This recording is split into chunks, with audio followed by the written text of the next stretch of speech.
रामेश्वरम में अग्नि तीर्थम के थोड़ी सी ही दूरी पर मैंने एक जगह फाइंड आउट की जहाँ पे ये शिवलिंग रात में समुद्र में डूब जाता है और सुबह समुद्र से बाहर आ जाता है।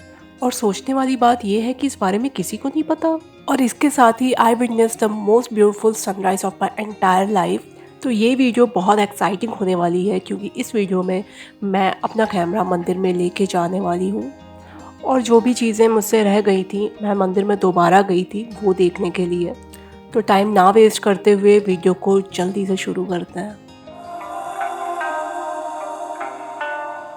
तो शाम के 8 बजे हम अग्नि तीर्थम में आके बैठे हुए थे। यहाँ बहुत शांति थी।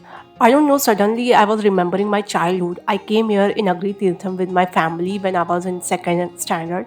I was very scared to the sea, so my brother somehow picked me up on his lap and carried me to the sea and didn't put me down even once, even though he was a kid also, and he is still very pampering. Then I came out from my memory and went towards the temple. And by reaching to the temple, I saw the moon on the top of the temple was looking so beautiful. This is beautifully carved रथ जिस पे रथ यात्रा निकलती है occasionally. वैसे तो हमारा मंदिर में जाने का कोई प्लान नहीं था क्योंकि रात के 9 बज रहे थे, फिर भी हम पता नहीं क्या सोच के मंदिर में चले गए। और अंदर जाने के बाद पता चला कि यहाँ तो रश बहुत कम है। सुबह जब हम आए थे तो रश बहुत ज़्यादा थी जिसकी वजह से हम दर्शन अच्छे से नहीं कर पाए थे। सुबह के टाइम बहुत सारी सिक्योरिटीज़ भी होती हैं और लोग भी खड़े होते हैं, तो आप अपना फ़ोन अपने पॉकेट से भी नहीं निकाल सकते हो। लेकिन रात के टाइम वहाँ कोई नहीं था और कोई आपको रोकने टोकने वाला नहीं था। और दर्शन करने से पहले जो 22 कुओं में नहाना होता है वो हम ऑलरेडी कर चुके थे। 22 कुओं में नहाने की अपनी अलग ही इम्पॉर्टेंस है। ये 22 कुएँ 22 तीर्थों को डिनोट करते हैं और ये बहुत टाइम टेकिंग प्रोसेस है, पर यहाँ पे 22 कुओं में नहाने के बाद ही दर्शन करने की मान्यता है। मंदिर प्रीमाइसेस में लोग ज़्यादा नहीं दिख रहे थे, बट गर्भगृह में आके कुछ लोग दिखने लगे थे। बट हाँ, फिर भी ये कंपैरेटिवली कम रश है जो मॉर्निंग में होती है।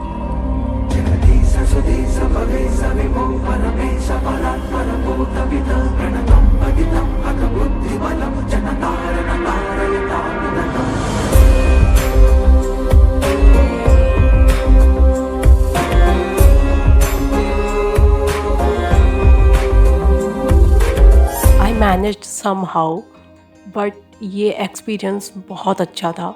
हमें बहुत ज़्यादा टाइम भी मिला और अच्छे से दर्शन भी हुआ। I feel myself very lucky, you know. दर्शन के बाद हम वॉक करके अपने होटल आ गए और सुबह आई डिसाइडेड आज कुछ भी हो जाए मुझे सनराइज़ देखना ही है, क्योंकि मैंने कहीं सुना था कि रामेश्वरम की सनराइज़ बहुत ब्यूटीफुल होती है और वैसे भी सुबह उठना अच्छा होता है and I am practicing that. और अभी हमें सनराइज़ देखने के लिए कहीं जाने की ज़रूरत नहीं है। हमारे होटल के जस्ट सामने हमें सनराइज़ दिखने वाला है।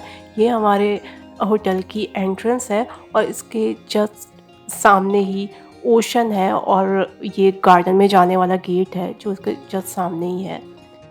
तो हमें करना बस ये है, रोड क्रॉस करना है और जाके वेट करना है सनराइज़ कब होगी।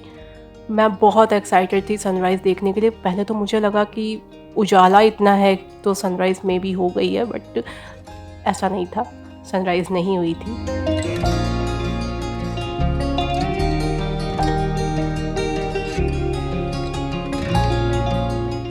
लगभग आधे घंटे वेट करने के बाद फाइनली वो मोमेंट आ गया जिसका मुझे बहुत ही ज़्यादा इंतज़ार था और मैंने ओशन के अंदर से सनराइज़ होते हुए देखा। ये मेरी लाइफ का सबसे अच्छा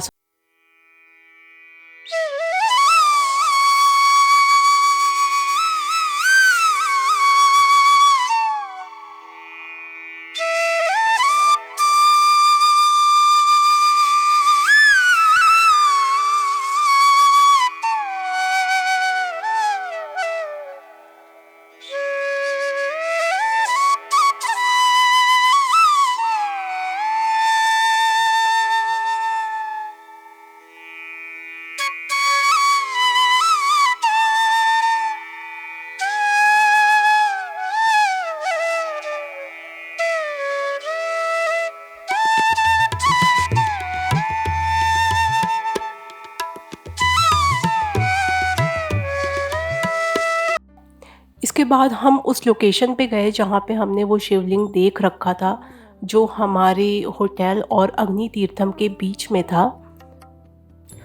तो हम शावर लेके चेंज करके डायरेक्टली यहाँ पे आ गए और आज ही हमें मंडपम के लिए निकलना है, क्योंकि मंडपम से चेन्नई हमें जाना है और चेन्नई से हमारी फ़्लाइट है मुंबई के लिए। यहाँ पे हमने शिवलिंग पे गंगा जल चढ़ाया और वर्शिप करने के बाद हम लौट गए अपने होटल की तरफ अपना सामान लेने, क्योंकि हमें मंडपम के लिए निकलना है। और मंडपम के लिए निकलते टाइम व्हाट आई नोटिस्ड कि यहाँ पे बहुत सारी रश थी।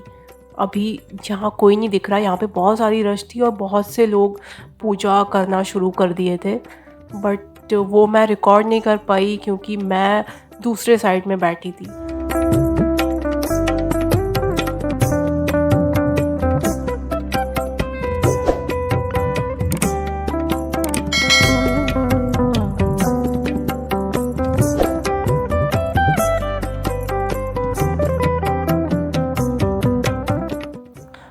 तो हम अभी मंडपम के लिए बस लेने जा रहे हैं, जो बस स्टेशन से मिलेगी, और मंडपम पहुंचने में अप्रॉक्स आधे घंटे से 40 मिनट लगते हैं।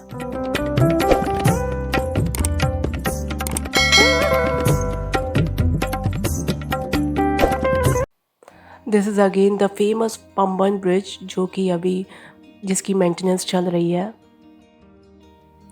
मंडपम से ट्रेन लेने के बाद मुझे एक बहुत अच्छा शॉर्टकट पता चला चेन्नई पहुंचने के लिए। आपको तांबरम में उतरना है और वहां से आपको लोकल पकड़नी है, जो कि आपको त्रिशूलम लेके जाएगी, which is also called as Tirusulam. Tirusulam के जस्ट सामने ही चेन्नई एयरपोर्ट है, तो आपको बस रोड क्रॉस करना है और आप एयरपोर्ट पहुंच जाओगे। तो ये मुझे बड़ा सही लगा।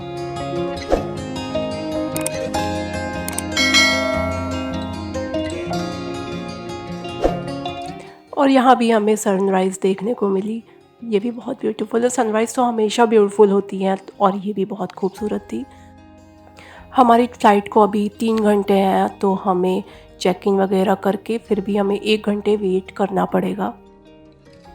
फाइनली इंतज़ार की घड़ी ख़त्म हुई और हमारी फ़्लाइट आ गई।